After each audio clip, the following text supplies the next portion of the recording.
This is the story of Korea's first state, the Gojoseon, and this is the mythical legendary tale of how it was founded. Established in 2333 BC, Gojoseon was perhaps the most powerful kingdom in the Korean peninsula at the time.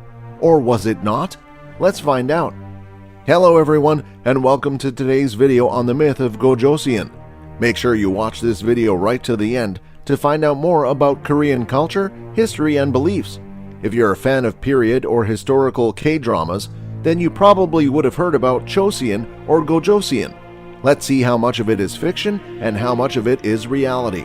Without any further ado, let's travel back to 2333 BC when this state was founded. Foundation of Gojoseon. As written in the Korean mythology of 𝐦𝐨𝐬𝐤𝐞, one of the most popular books in Korea, Gojoseon was founded in 2333 BC. Though 𝐦𝐨𝐬𝐤𝐞, or memorabilia of the Three Kingdoms, was only written in the 13th century by a Buddhist monk named 𝐥𝐤𝐤𝐤. The state was founded by Dangun Wanggeom, who is fondly revered and celebrated as Korea's founding father. Who was Dangun, and how did he establish the state?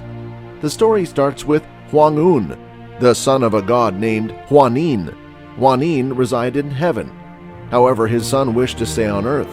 So to realize this dream, he, along with 3,000 companions, descended onto the peak of Taebaksan mountain, beneath Sindansu, a sacred tree. Hwang-un established Sinsi, or sacred city. Hwanin gave Hwang-un the three seals of heaven known as Cheonbuin in Korean. These were tokens of rulership that have been interpreted as Singyong. These would help to draw the attention of gods before informing them about human affairs. He reigned over the people of the land with the sole noble intention of benefiting mankind. Hwang-un began looking after numerous affairs of humans, ranging from grains to good and evil to diseases. However, he couldn't have done this alone, and he was supported by the wind god, rainfall god, and cloud god. A tiger and a bear came to Hwang-un and prayed to him to turn them into human. The benevolent prince decided to give them a chance to realize their wishes. He gave them a bundle of mugwort and 20 bulbs of garlic. The prince told them that if they ate only these sacred food items and stayed in the cave, out of the sunlight, for 100 days, they would turn into humans. The tiger soon gave up on his wishes. However, the bear turned into a woman after 21 days of observing these taboos. The bear woman, 𝐦𝐤𝐤, was extremely grateful to Hwang-un, and she made offerings to him at the stone altar by the sacred tree on the peak. Every day, 𝐦𝐤𝐤 prayed under Sindansu, or divine altar tree, to conceive a child, but she had no husband. The heavenly prince was deeply moved by the prayers of the bear woman, and he transformed into a man. He married her, and together they conceived a son who was named Dangun Wanggeom. Dangun founded his first Korean kingdom, Choson, and chose a capital near present-day Pyongyang. This city today is the capital of North Korea. The capital was moved to Mount Baekak, then Asadal, then back to Pyongyang Fortress. Dangun reigned over Joseon for over 1,500 years. After this, Zhou dynasty of China appointed sage 𝐥𝐤𝐬 to cover Joseon, upon which Dangun moved to Jiangdangyong. From here, he moved to Asadal, where he was deified as Sansin, or mountain god. He was aged 1,908 years at the time.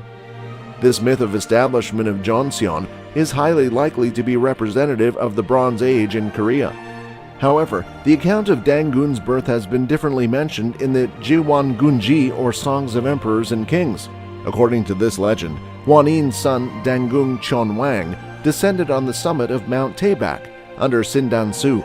Here he gave a drug to his granddaughter and turned her into a human. Followed by this, marriage was arranged with the altar tree god, or Dan Susin, and the son from this marriage is Dangun. Though both records have slightly different characters, the essence remains the same, the marriage between a sky father and earth mother.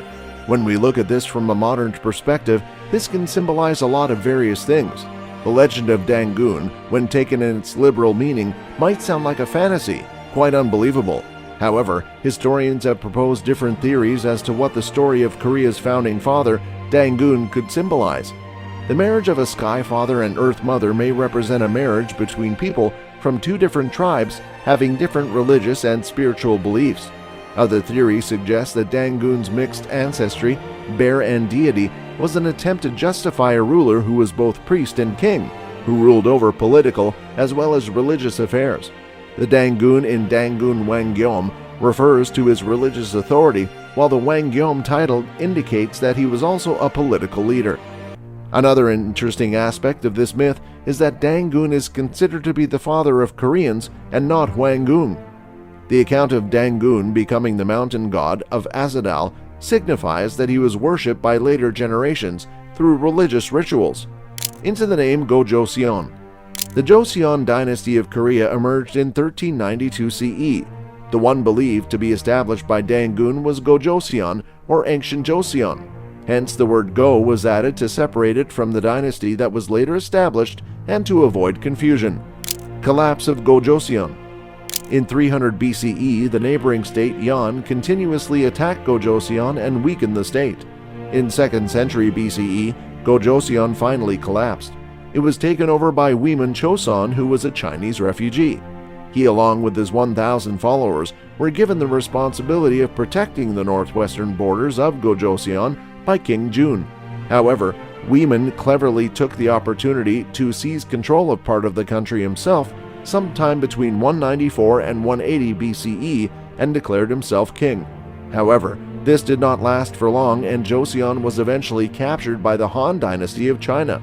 For the next 400 years, the Han dynasty would rule over the Korean peninsula. Yet this was not the end for Joseon. In fact, it was only the beginning. The refugees from the collapsed Weimon Joseon took their culture south.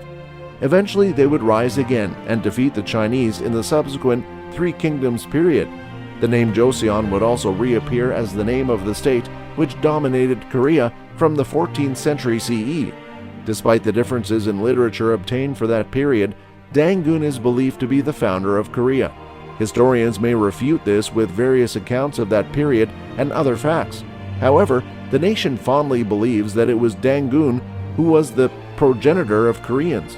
Today he is celebrated with 𝐦𝐨𝐬𝐿, or National Founders Day, on October 3 of the lunar calendar. To this date, the legend of Dangun has always evoked a sense of nationalism and identity among the Koreans. We would like to believe that this legend of Dangun has some element of reality to it. Maybe a great part of this legend has been derived from some historical events that were later exaggerated or passed on differently. What do you think about this story? Do let us know in the comments section below. If you'd like to watch part 2 of this, do like and share the video.